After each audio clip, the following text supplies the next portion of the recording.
এই সব বিষয় নিয়ে কথা বলার জন্য আমাদের সাথে আজ রয়েছেন আপিল বিভাগের সাবেক বিচারক বিচারপতি এইচ এম শামসুদ্দিন চৌধুরী। বিচারপতি এইচ এম শামসুদ্দিন চৌধুরী, আপনাকে স্বাগত আমাদের অনুষ্ঠানে।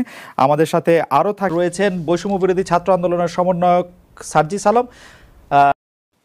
এই কথা বলে যখন এপিলেট ডিভিশন হাইকোর্টের রায়টি বাতিল করলেন, সেই এপিলেট ডিভিশন আবার ঠিক করে দিলেন যে এটা 93%, 5%, 1%, 1%, এটিকে এপিলেট ডিভিশন পারে। এপিলেট ডিভিশন এটি করলেন, আমি পুরো প্রশ্নটা করি স্যার, এপিলেট ডিভিশন এটি করলেন 104 আর্টিকেল নিয়ে, কিন্তু আমার কথা হচ্ছে এপিলেট ডিভিশন যেটি পারেন না, এটি এপিলেট ডিভিশন নিজেই বুঝতে পেরেছেন, কারণ তখন আবার বলেছেন সরকার যা চায় তা আবার করতে পারবে। তার মানে যে পুরোটাই শোনো, তোমার তো জি আমি পেয়েছি, আমি জবাব দিই।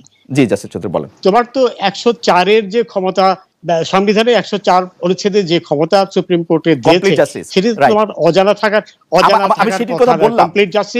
কমপ্লিট জাস্টিসে সুপ্রিম কোর্ট এটি একান্তই অ্যাপেলেট ডিভিশনের ক্ষমতা।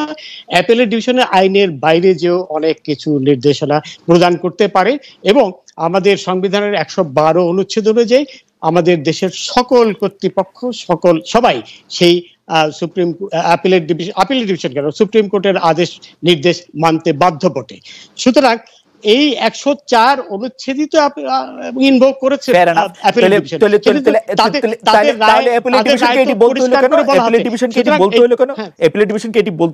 সরকারই ঠিক করবে কোন কোটা কত পার্সেন্ট থাকবে। না না না, সেটা এটা তুমি রাইটি পুরো পেয়েছে কিনা আমি জানি না। বলেছে যে ভবিষ্যতে এটি ভবিষ্যতে পরিবর্তন করতে পারবে সরকার। ভবিষ্যতে মানে একদিন পর তো ভবিষ্যৎ নাকি প্রজ্ঞাপনের আগে না পরে পারবে, এটাই বলেছে যে এর পরবর্তীকালে সরকার এটি পরিবর্তন করতে পারবে। কিন্তু যে রায়টি, যে আদেশ দিয়েছে 104 অনুচ্ছেদে, সেটি তো বাইন্ডিং অন এভরিবডি, প্রতিটি কর্তৃপক্ষ, প্রধানমন্ত্রী থেকে শুরু করে আপনি সত্যি মনে করেন অ্যাপিলেট ডিভিশন বলে দিতে পারে কোটা 93%, 5%, 1%, 2%? অবশ্যই তোমার এটা জানা উচিত ছিল, 104 অবশ্যই বলতে পারে, এবং সেটি কিন্তু আপিলেট ডিভিশন করেছে। বাংলাদেশে সুপ্রিম কোর্ট সভরেন তো পার্লামেন্ট, ও পারে এটা বলতে। বাংলাদেশে পার্লামেন্ট সভরেন না, এটা তোমার জানা উচিত। তুমি তো বিলেতেও থেকেছো। ব্রিটিশ সভরেনিটি অফ পার্লামেন্টের যে তত্ত্ব, সেই অর্থে কিন্তু বাংলাদেশের পার্লামেন্ট, যেখানে লিখিত সংবিধান আছে, সভরেন সংবিধান একবারে পরিষ্কার, তোমার বিভিন্ন রায়ে পরিষ্কার। এটা তুমি তো আইনে ম্যাজিস্ট্রেটও ছিলে, তোমার এটি জানা উচিত। কিন্তু ঘটনা হচ্ছে যে এবং সেখানে সুপ্রিম কোর্ট বাংলাদেশে কোন পার্লামেন্ট থাকা অবস্থায় এই কথা বলতে পারে 93% কোটা করো, 5% কোটা করো, অবশ্যই বলতে পারে। 104 এ নিশ্চয়ই বলতে পারে, এটা কমপ্লিট জাস্টিস, অবশ্যই বলতে পারে। এটা চ্যালেঞ্জ হলে এটা থাকবে, কমপ্লিট জাস্টিস। এটা চ্যালেঞ্জ হলে কোন একটা জায়গায় দিতে থাকবে। এটা চ্যালেঞ্জ আর কোথায় করবা তুমি? সুপ্রিম কোর্ট রায় দিয়েছে 104 এ, অবশ্যই সুপ্রিম কোর্টের সেই ক্ষমতা দিয়েছে সংবিধান, এবং সুপ্রিম কোর্ট হচ্ছে সংবিধানের অভিভাবক। তোমার এটা তো তুমি একটা ভুল কথা বললে যে সভরেন পার্লামেন্ট, বাংলাদেশের পার্লামেন্ট কিন্তু সভরেন না, British parliament sovereign, because they don't have a written constitution. কিন্তু আমাদের দেশে এটা, খালেদ, আমি তো তোমার থেকে, তুমি তো আইনে একদম অনভিজ্ঞ, সেটা তো আমি বলবো না, কারণ আমাদের দেশে তুমি নিশ্চয়ই জানো, এটা বারবার বলা হয়েছে, আমাদের লিমিটেড পার্লামেন্ট, আমাদের পার্লামেন্টের সেই ক্ষমতা নেই যেটি ব্রিটিশ পার্লামেন্টে বা নিউজিল্যান্ড পার্লামেন্টে, যেখানে অলিখিত সংবিধানের আছে সেই ব্যাপার। এবং এইখানে 104 এ যে আদেশটি দিয়েছে, এটি সম্পূর্ণ কি বলে বৈধ আদেশ, এবং সেই আদেশ দেওয়ার সমস্ত ক্ষমতা আপিল বিভাগের ছিল। আমি বলবো, দেখো, আমি বিলেতে পড়াশোনা করেছি, আমি বিলেতে চাকরি করেছি, বিলেতে আইনে অধ্যাপনা করেছি, আমি বিলেতে প্র্যাকটিস করেছি। আমি বলবো না, আমার অভিজ্ঞতার আলোকে বলবো যে রায়টি আপিল বিভাগে দিয়েছি, এটি অনন্য সাধারণ রায়, একটি বিশ্বমানের রায়। এবং সেখানে আরেকটি কথা আমি শুধু ছোট করে জানাই, এরকম পলিসি ডিসিশন যদি আমরা কোর্ট থেকে পাই, সভরেন হোক আর না হোক, আমাদের পার্লামেন্টের কাজটা কি? পার্লামেন্টের কাজটা কি? This is policy decision. This is policy decision. না, পলিসি 104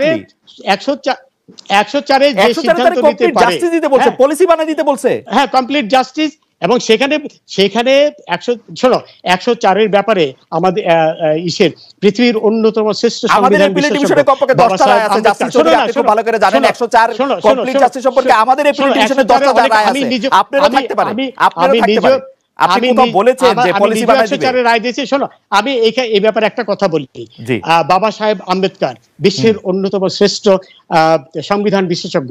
উনি যখন ভারতীয় সংবিধানের জনক কিন্তু, এবং অনন্য সাধারণ একজন ব্যক্তিত্ব উনি বলেছিলেন যে এই ধরনের ক্ষমতা মানে সর্বোচ্চ আদালতে থাকা উচিত এমন পরিস্থিতি মোকাবেলা করার জন্য যখন এই ধরনের পরিস্থিতি উদ্ভব হয়। এবং এই পরিস্থিতি উদ্ভব হয়েছে বলেই 104 ইনভোক করতে হয়েছে আপিল বিভাগকে।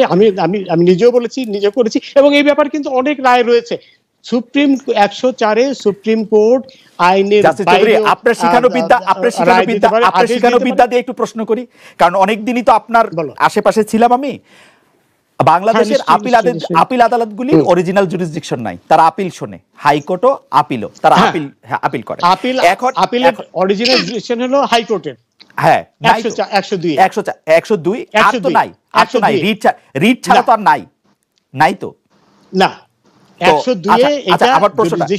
আমার প্রশ্নটা হলো 104-এর ব্যবহারটা আপনি 104-এর ব্যবহার হচ্ছে আমি কমপ্লিট জাস্টিস করলাম কিনা সেটা নিশ্চিত করা, কিন্তু আপনি বলতেছেন যে উদ্ভূত পরিস্থিতি, আপনি বাবা সাহেব আম্বেদকরকেও আপনি উদ্ধৃত করলেন, উদ্ভূত পরিস্থিতি মানে কি এখন সরকার নাই না পার্লামেন্ট নাই? সরকার চাইলেই তো যেটা চেঞ্জ করতে পারে, সেখানে 104 প্রয়োগ করা লাগে, যেটা সরকার চাইলেও পারে না, সেখানে 104 লাগবে। এখানে তো তুমি ভুল, এটা সরকার চাইলে পারে না, এটা সরকার চাইলে পারতো না। এখানে তুমি ভুল করতেছো। এইখানে যেহেতু বিষয়টি সাবজুডিস ছিল, অ্যাপিলেট ডিভিশনে অধ্যাপক সাহেব বললেন যে সংলাপের কথা বলছে, তারা বহুবার বলেছে কিন্তু যেখানে হচ্ছে সাবজুডিস মানে ওনাদের কাছে প্রশ্ন হাইকোর্টের রাইটই থাকবে কি থাকবে না, ওনারা বলবে থাকবে না। যেখানে 93 পাস করতে আসলো, যেখানে পুরো বিষয়টি অ্যাপিলেট ডিভিশনে পেন্ডিং, সেখানে সংলাপ করে অন্য কোনো সিদ্ধান্তে আসার কোনো ক্ষমতা নির্বাহী বিভাগের আদৌ ছিল না। নির্বাহী বিভাগ যদি সেটি চেষ্টাও করতো, তবু নির্বাহী বিভাগ অ্যাপিলেট ডিভিশনের কাছে কোশ্চেন, হাইকোর্টের দেওয়া রায় ঠিক কি ঠিক না, ওনারা বললেন এটা ঠিক না, কারণ এটা পলিসি ম্যাটার, হাইকোর্টের এটাতে বলার কিছু না। ঠিক না। এরপরে 104 তারপর 93 পাস করতে আসলো, এইভাবে হতে হবে কেন? যেখানে সরকার আছে, পার্লামেন্ট আছে, সেখানে তারা করবে এটা, ওরা অর্ডার দিবে যে তোমরা এটা কইরা নাও পার্লামেন্টে। কেন এটা করলো জানেন? আমার সাজেশন হচ্ছে যে আদালতের উপর বন্দুক রাখার দরকার ছিল সরকারের, সেটি রাখা হয়েছে।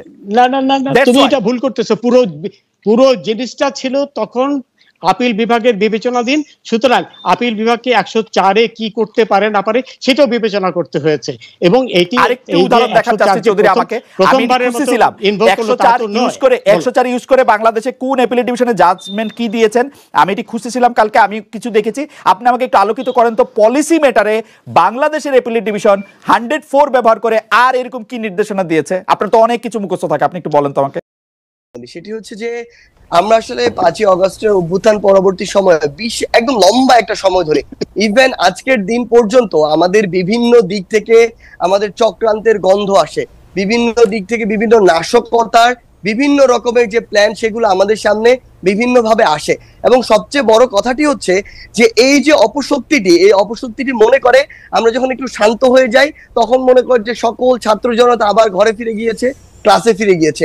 এবং ওই সময়টিতে তারা এমন ভাবে, আমরা দেখেছি সচিবালয়ে, আপনি নিজেই দেখেছেন, আমরা হাইকোর্টে দেখেছি, আমরা বিভিন্ন জায়গায় এটি দেখি, আমরা গার্মেন্টস কর্মী, আমরা সাভারের দিকে দেখেছি, তারা বিভিন্ন ভাবে বিভিন্ন রূপে ফিরে আসে। এবং তখন ফিরে আসে যখন দেখে আমরা কিছুটা শান্ত হয়ে গিয়েছি। তখন ওই যে আমাদের 3 অগস্ট কিংবা 18, 19 জুলাই কিংবা 5 অগস্টের যে হুঙ্কার দিয়ে রাজপথে থাকা, রাজপথে নামা, ঠিক ওইভাবে আসতে হয়। কিন্তু সত্যি কথা এটি আমরা আসলে ওইভাবে আসতে চাই না, এবং আমরা চাই ধীরে ধীরে যে বিষয়গুলো সংস্কার প্রয়োজন, রাষ্ট্রের স্বার্থে এখনই যে বিষয়গুলোতে কাজ করা প্রয়োজন, ওই বিষয়গুলোতে আমরা কাজ করি, এবং কাজ করে আমরা এই বাংলাদেশকে যে জায়গায় দেখতে চাই, এবং সবশেষে একটি জনগণের ভোটে নির্বাচিত যে একটি সরকার আমরা দেখতে চাই, সে পথে যাই। কিন্তু সবচেয়ে বড় কথা হচ্ছে ওই যে আমরা একটি কথা বারবার বলছি যে ফ্যাসিস্টের মাথা চলে গেলেও এই যে ডালপালাগুলো এগুলো বিভিন্নভাবে বিভিন্ন দিক থেকে উকি দেওয়ার চেষ্টা করে, গর্ত থেকে উঠে আসার চেষ্টা করে, এবং তাদের সাথে আপনি যদি ভালোভাবে ডিল করতে যান তারা তখন মাথায় উঠে বসে। ওই জায়গায় আপনার মাঝে মাঝে অন্তত তাদেরকে এটা বোঝানোর জন্য যে না আমরা এখনো আছি এবং প্রয়োজন হলে আবার আমরা রাজপথে নামতে পারি, এটা বোঝানোর জন্য হলেও আসলে মাঝে মাঝে হুঙ্কার দিতে হয়। সার্জিস, খুবই ইন্টারেস্টিং। মানে আমি এরকম শুনছি অনেক সময় পুলিশরা বিপদে পড়ে আপনাদের ডাকে, যে মানে বাংলাদেশের যে মানে আমরা ব্যাপারটা ঠিক এরকম আমরা আমাদের জায়গা থেকে মনে করিনি।